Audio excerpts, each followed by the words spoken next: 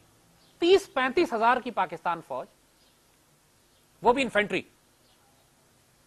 2.5 لاکھ مکتی بانی کے گنڈے, اور 2.5 لاکھ انڈین آرمی انتظار کر رہی ہے اندر داخل ہونے کے لیے,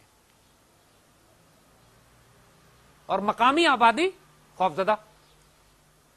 جب پاکستان آرمی جاتی کسی گاؤں میں تو پاکستان کا جھنڈا لگا لیتے, وہاں پاکستان آرمی نکل کے جاتی مکتی بانی کا جھنڈا کھڑا کر لیتے, کہتے ہم کدھر جائیں. آرمی, ہمیں پاکستان سے پیار ہے لیکن آرمی ہماری حفاظت نہیں کر سکتی.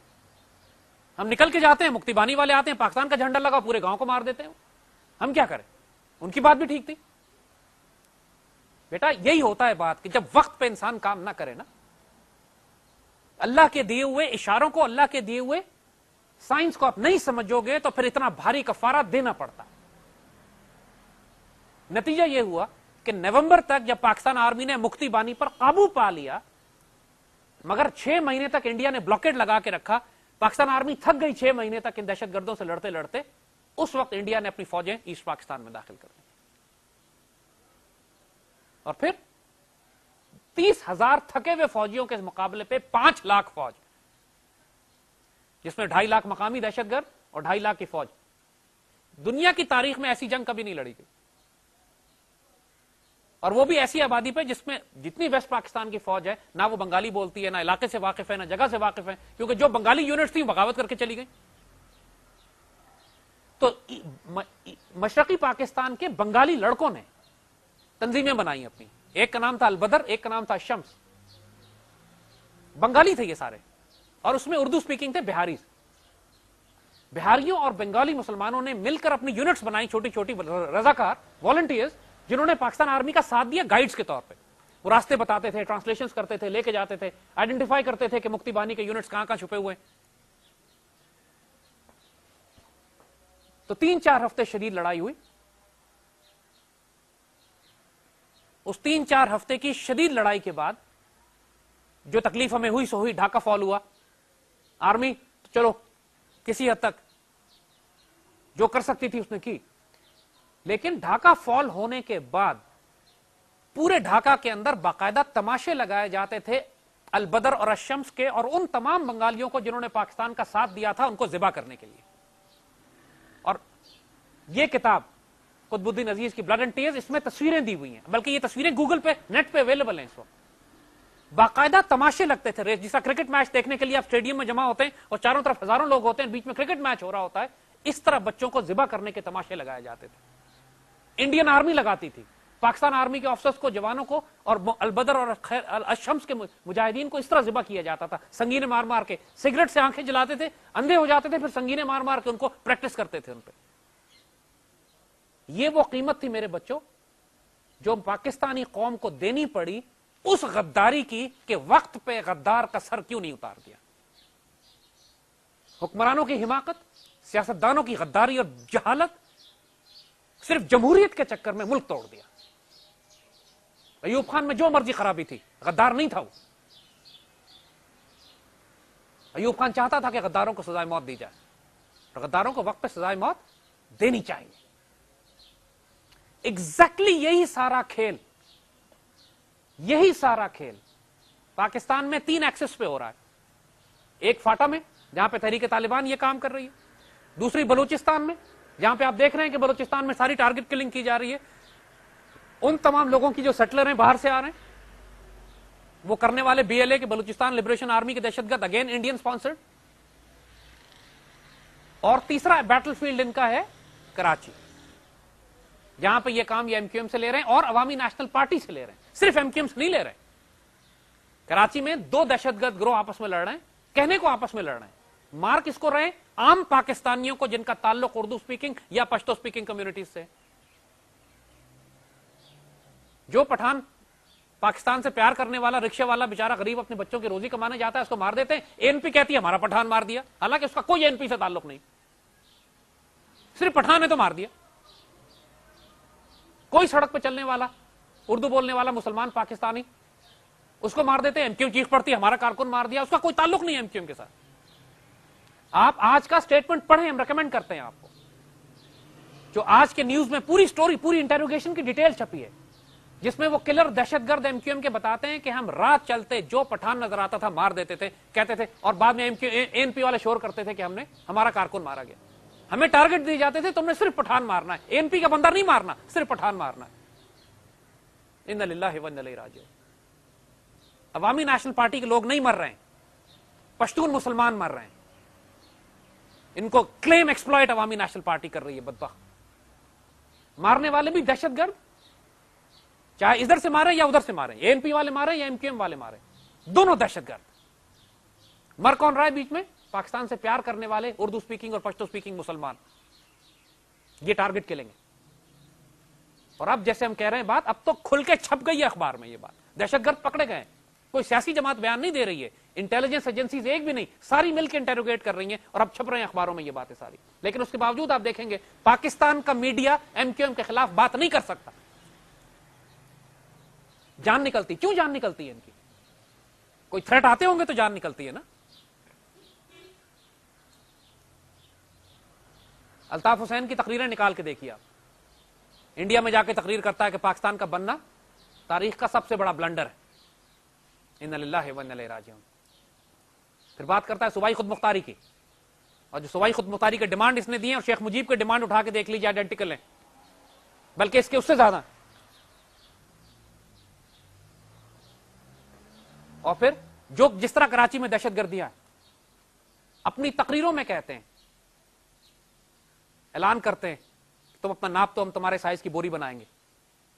جو کراچی میں ٹارگٹ کلنگ کا ایک طریقہ مار کے بوری میں ڈالتے ہیں, خود اپنی تقریروں میں آن ریکارڈ کہتے ہیں. ان کا علاج کیا تھا نصیر اللہ بابر نے, دماغ سیٹ کر دیا تھا ان کا, اور وہ ان کا علاج, اور کوئی طریقہ نہیں ہے. تو بچوں بہت محتاط رہنا اس حوالے سے. کراچی کے بہت سارے بچوں نے ہمیں اس کے بعد ایس ایم ایس کیے کہ انہوں نے کراچی میں سڑکیں بنوائی ہیں, بڑا تعمیری کام کیا ہے. بچوں قوموں کے عروج و زوال سڑکیں بنانے اور پل بنانے سے نہیں, ان کے نظریات سے ہوتے ہیں, آئیڈیالوجی سے ہوتے ہیں. اور سڑکیں اور پل انہوں نے پاکستان کی محبت میں نہیں بنائی, نہ اپنی جیب سے خرچ کیا. 10 کروڑ روپے کا پل تھا تو 500 کروڑ روپے کا بل بنایا. یہ آرگنائز کرپشن تھی ان کی. کنسٹرکشن کے ٹھیکوں میں جتنا پیسہ یہ لوگ کھاتے رہے, یہ آرگنائز کرپشن تھی. جس طرح ملک کا سربراہ جو ہے, اس کو بمبینو سنیما کے باہر ٹکٹ بلیک کرنے کی ضرورت نہیں ہے, اس کا لیول اونچا ہو گیا اب یہ پورا ملک بلیک کرتا ہے.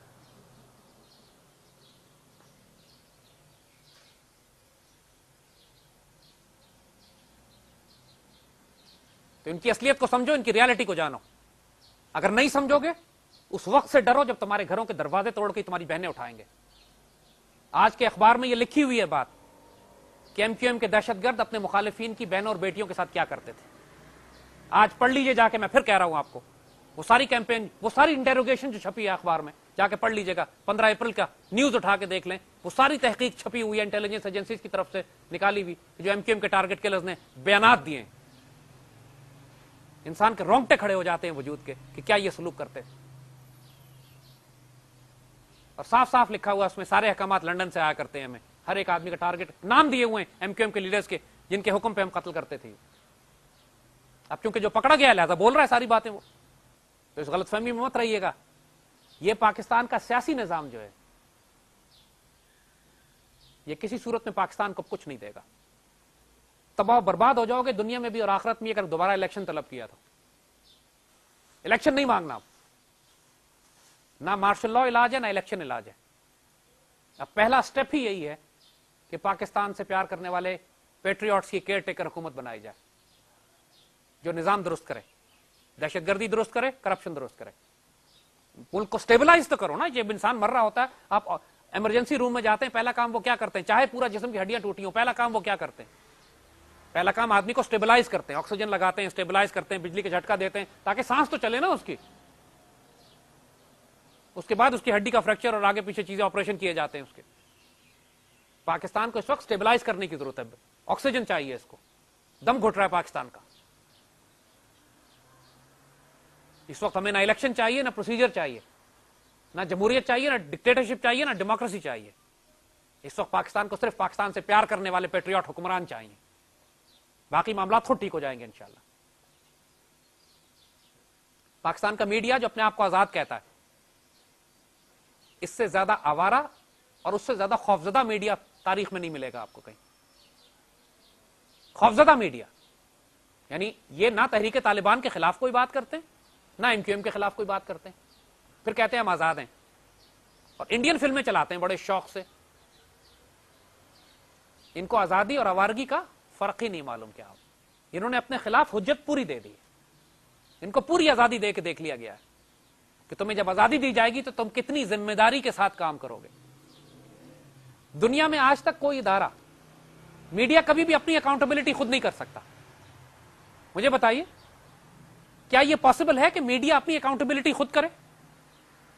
Not possible. یعنی ایم کیو ایم اپنی اکاؤنٹیبلٹی خود کرے، ایم کیو ایم کراچی میں امن قائم کرے؟ It's not possible.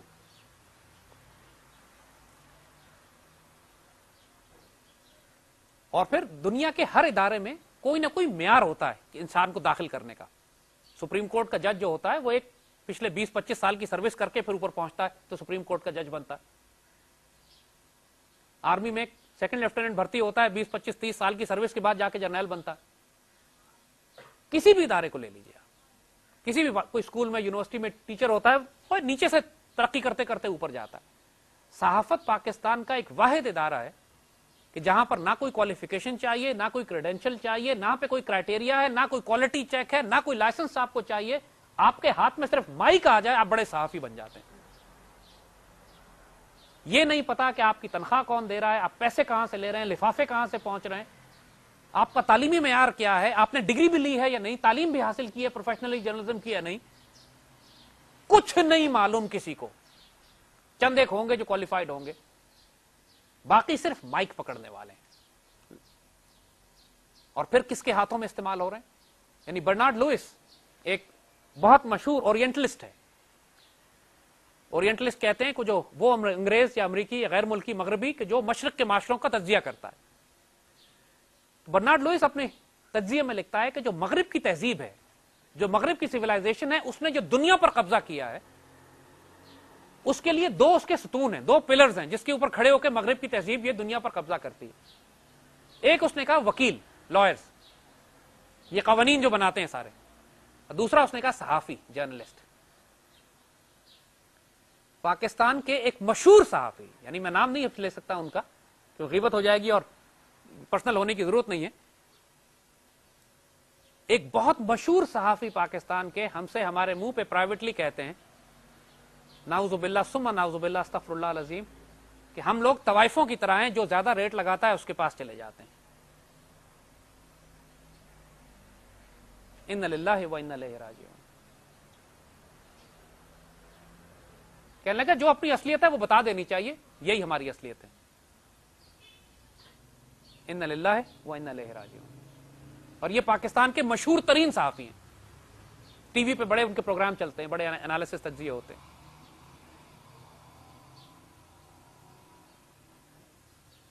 Us media کو ہوش میں آ جانا چاہیے، بہت سخت اکاؤنٹیبلٹی اس کی ہونے والی ہے۔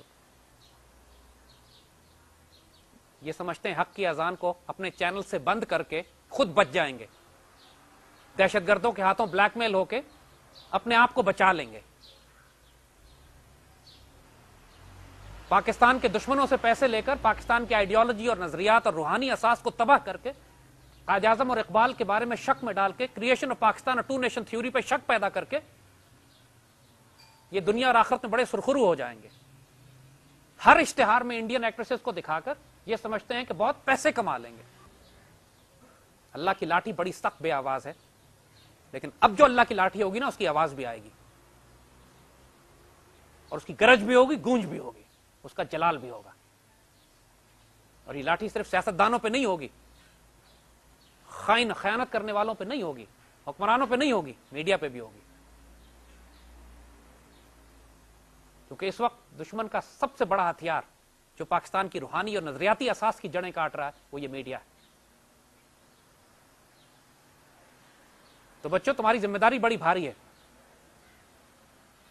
جب پوری دنیا کا میڈیا لگا ہوا ہے اور پاکستانی میڈیا سمیت پاکستان کی روحانی نظریاتی اساس کی جڑیں کاٹنے میں، یہ آپ کی ذمہ داری ہے کہ پاکستان کے پرچم کو بلند رکھیں.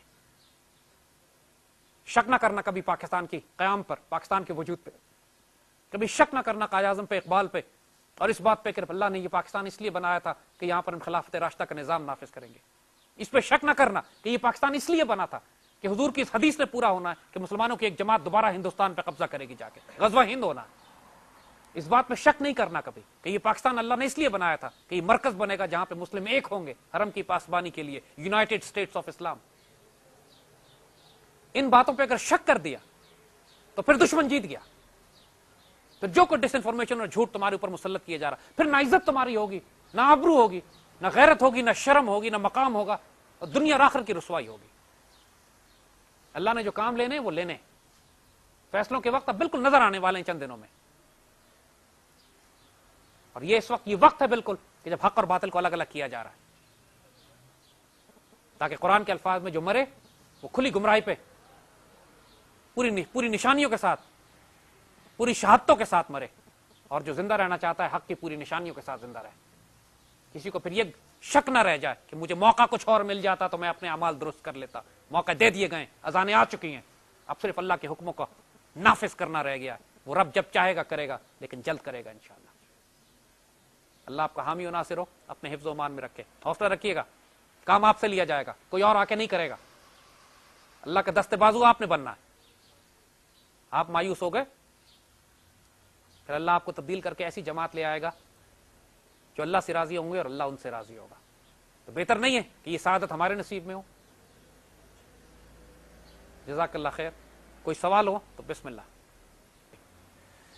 بیٹا دیکھو بات یہی ہے، انڈیا والے جو کچھ پاکستان کے ساتھ کر رہے ہیں اس وقت، یہ کوئی نئی کتاب ایجاد نہیں کر رہے، 71 کی بک کو ریپیٹ کر رہے ہیں.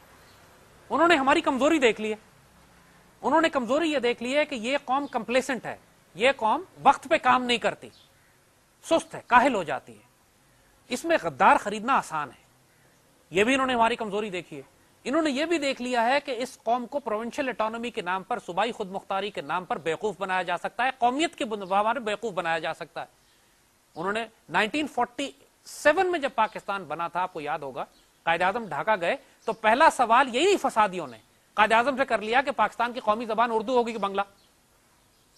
قائد اعظم نے کہا اردو ہوگی. انہوں نے کہا دیکھا قائد اعظم تو اردو سپیکنگ والوں کے اور ہم الگ ہو رہے ہیں. 1947 میں پاکستان بنتے ہی انہوں نے بیج ڈال دیا تھا ایسٹ پاکستان الگ ہونے کا. 1956 میں وہاں پہ جو سیپریٹسٹ لیڈرز تھے انہوں نے اعلان کر دیا تھا کہ ہم پاکستان کو السلام علیکم کہتے ہیں. تحریک 47 سے شروع ہو گئی تھی. تو اسی طرح بیٹا کراچی میں جو کچھ یہ گروپ کر رہا ہے یہ وہی پیٹرن ہے جو مکتی. لیکن فرق کیا ہے؟ ایسٹ پاکستان میں تمام بنگالی سپیکنگ تھے، میجورٹی 90% بنگالی سپیکنگ تھے، 8-10% اردو سپیکنگ یا ویسٹ پاکستانی تھے. کراچی میں یہ بات نہیں ہے. کراچی میں اس وقت گروپس کون کون سے ہیں؟ اگر ہم گروپس کی بات کریں، ایم کیو ایم کے 20-25 ہزار دہشت گرد ہیں. ایم کیو ایم کے مقابلے پہ ایم کیو ایم کا دوسرا گروپ بن گیا ہے ایم کیو ایم حقیقی. وہ انڈین ایجنٹس نہیں ہیں، وہ بہتر لڑکے ہیں. گو کہ وہ بھی قتل و غارت میں انوالوڈ ہیں لیکن وہ بہتر لڑکے ہیں، کم از کم پرو انڈین نہیں ہے. ان کی جنگ ایم کیو ایم سے چل رہی ہے، پاکستان کے خلاف نہیں ہے. چند ہزار وہ ہیں. پھر وہاں پہ پشتونوں نے اپنے آپ کو آرگنائز کر لیا، وہ ایک گروپ بن گیا.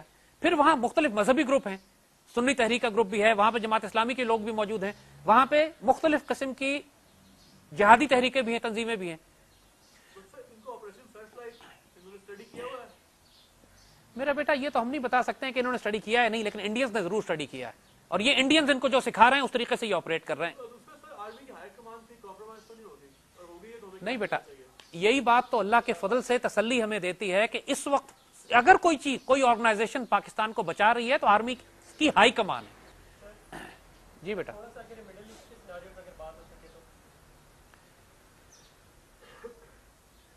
بیٹا مڈل ایسٹ کے حوالے سے یہ بات ہم پہلے کئی دفعہ بتا چکے ہیں، ہمارے ٹی وی پروگراموں میں یہ بات آئی ہے کہ یہ reshaping of the Middle East ہے. نقشے تبدیل کیے جا رہے ہیں مسلمان دنیا کے، اور پاکستان بھی اس پلان میں شامل ہے. یوگوسلاویا آپشن کی بات کرتے رہے نا. پاکستان کو اسی سمت میں یہ توڑنا چاہتے ہیں، اللہ نہ کرے جیسے یوگوسلاویا کو توڑا تھا، کیونکہ ان کو اب منہ کو خون لگ چکا ہے. یہ سوویت یونین کو توڑ چکے ہیں، یوگوسلاویا کو توڑ چکے ہیں، عراق کو توڑ چکے ہیں، سوڈان کو توڑ رہے ہیں.